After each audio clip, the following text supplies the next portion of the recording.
Yes, so welcome to Vasily's Garden, folks. Well, it's pruning time.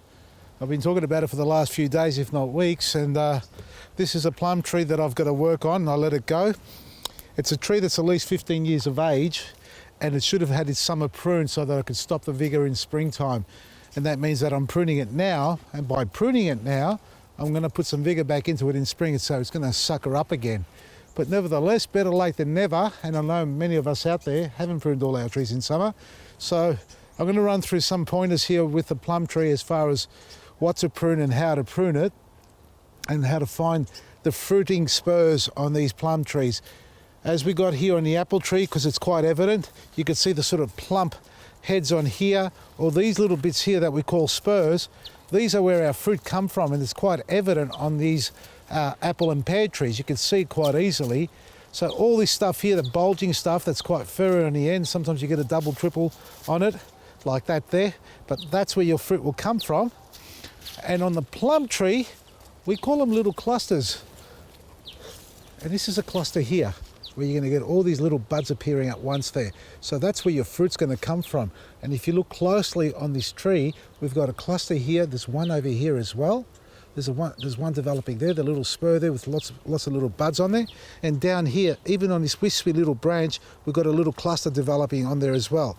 Now, the thing about finding where these are and keeping them, you need to analyse whether the branch is strong enough to hold the fruit. For example, this is quite weak. If it sets fruit here, it's going to weigh it down. That's okay. We can have it weighing down if you like that, but if it's also rubbing too close to the other branches, it may be a case where you may remove this entire branch or cut it back shorter to a bud earlier on. But it looks quite weak overall, and if I scratch it, is it green? Yes, it is green underneath, but there's no vitality or vigor in this little branch here. So at the end of the day, it's better off to sacrifice it and cut it just above another bud there, outward facing, to give it a chance to thicken up. Now, we've got to go through this and thin it out. And what we look for is outward facing buds. Clear out the center, and I've done that already, but we've got to create an opening. And this is a spot where we can create the opening. We've got a few branches here we can get rid of. It's actually facing out. That's in the way. So I'm just going to cut this down for now to get in here. And then once we get in, we work from the inside out. You get a better view of what's going on here. What a bloody nightmare. So I'm going to take all this little stuff off. Now, if you have got short branches like this with a cluster of flowers on top that looks like it's going to produce fruit, you can leave that because it's quite short and capable of holding itself together. But you don't want clumps of them all together. Whereas this branch here is okay. It's going outwards, it's not too close, but we are going to remove this one here. Now, if I look closely, there are double buds on here, no triples really developing, no real clusters. So that is just a shoot that's come up in summer. So we can cut it down to a couple of buds from the base, outward facing, on a slight angle, really close to it, and that's fine. See, that's developing to become a fruit spur. Maybe not yet because it's still relatively young. Whereas this one here, we've got a cluster developing right there and one down here. We can cut it right there if we like and leave both of them. It may weigh down a bit too much, or we may want to cut it back further. I'll leave it for now. I think that's okay. And now I'm going to work around the middle and clear things like this out. Now, we've got a cluster going on there, but look how weak that is. It's hanging down here. It'd be great to have fruit everywhere across here, but we've got a cluster developing there, so we'll just cut above that and keep it short so we can enjoy some of the fruit there. That's dead disease and damaged wood, folks. As my good mate Craig would say, and I'm sure he's watching right now, that's what you've got to do, get rid of all the dead disease and damaged wood. And we've got another one here. Now look at this, this is going all the way up, a little cluster there. That's not a bad spot to cut. We can cut it there. Hopefully it doesn't grow with too much vigor. You can see here last year, have a look at this. We had fruit here, fruit, and even fruit there. So there was about 8 or 10 plums on this one little branch there. And if I look closer, there was fruit everywhere. So all these little branches in here are good. They're not strong yet, but they had fruit last year and they're going to produce again for us this year. This is a bit too close for comfort here, folks. We're both in the middle of the tree here. Now I'm going to talk about these branches in here. Look at this mess in here. Now we've got fruit that's going to grow on that little branch there, but we've got this sucker that came up in summertime, so I'm going to take that right back down to that point there. Now along here, we've had fruit again and it's suck it up again. So I'm just going to cut it back to this point and it might grow again, but we may be able to stop it. Oh, look, there was a cluster there. I didn't see it from this side. There's one here as well. Look at that there. That's where we can get fruit. So we're going to cut just above that. Again, this here, we don't need it, so I'm just going to cut that off completely. And again, this one up here, it's grown back in the middle. I don't need it. There were fruit on that side there, but let's find an outward facing bud. There's one just there. If I can get to it properly, and I think I've done the right job. Yep, I've left it there so I can grow outwards. Now that's right next to each other. There's a lot of branching in here. I should thin it out, but that's the thing about me. I love my fruit and I want lots of them. If it's going to be damaging to the tree, definitely remove it. See that there? Look, it's rubbing there. It's not going to work really well. That's dead wood. That, I haven't got the heart to cut it off. I'm just going to leave it. Doesn't matter. That there, look at that. That's really weak. That is a weak branch. And it's got clusters on the end. There's fruit here from last year. You can see that. There was even fruit on here last year. So it's done it before, it can do it again. That there can go because it had a bit of lichen on it and it's died off. So now we've got to bring the tree down as we're also cleaning out the center, which we've created a bit of room in here. Now I've got some branches that I've got to get down here. You can't see them. Look at this. Look at this. Clusters all the way to the end. We can have some fruit right in the middle of the tree, eh? Not a bad idea. I reckon it's a grouse idea. And that's what we've got to do now. So I'm going to walk around this tree, or try and walk around, and cut down the height.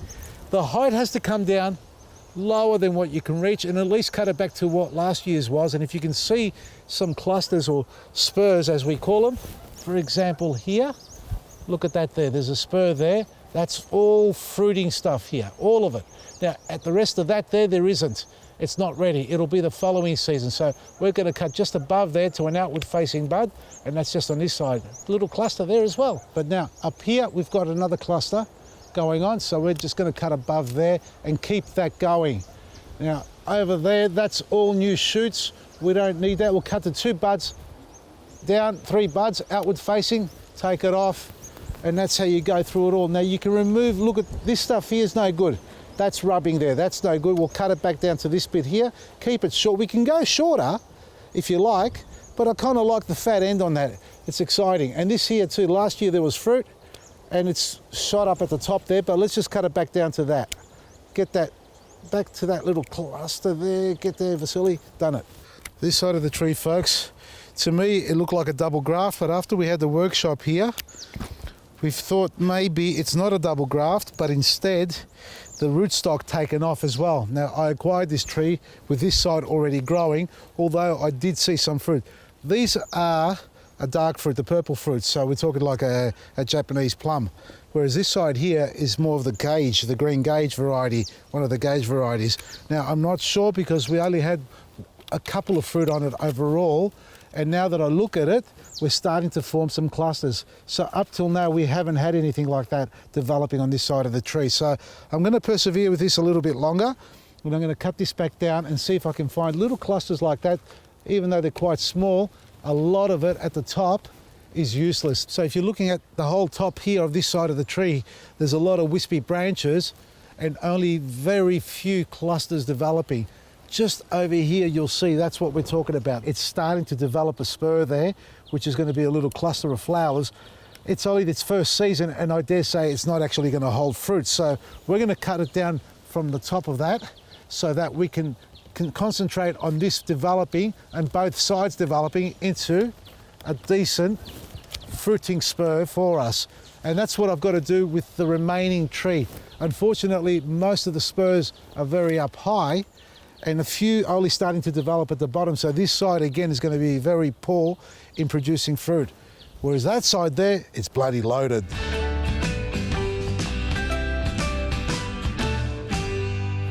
There you go, folks. I've brought the height down. It can come down a bit lower, but again, I'm a sucker for fruit. And I suppose I want more fruit than the tree can probably handle. But still, it's arm's reach. So if I get any fruit, I can still reach it here, and all the growth I'll be cutting back off again when it pushes it on in summertime. We've got plenty of fruit all over this side, and this side we've got very little. So if it doesn't produce on these little spurs that I've left behind, there's a few spots where you can see it's starting to show extra buds on it, little clusters, and it's very bare on this side. I mean, at the end of the day, I might end up cutting this out completely, cut this side off completely and regraft it and bring it back on one side again, because at the moment it looks like it has taken off and it's pushed the original tree over the other side. So we're talking about the rootstock. But in saying that, I'll give it one more go, because have a look at this. Right there is a little bit of a cluster going on. Very small. I don't think it's going to hold any fruit on it, but it's showing good signs there. So be it all a few here and there.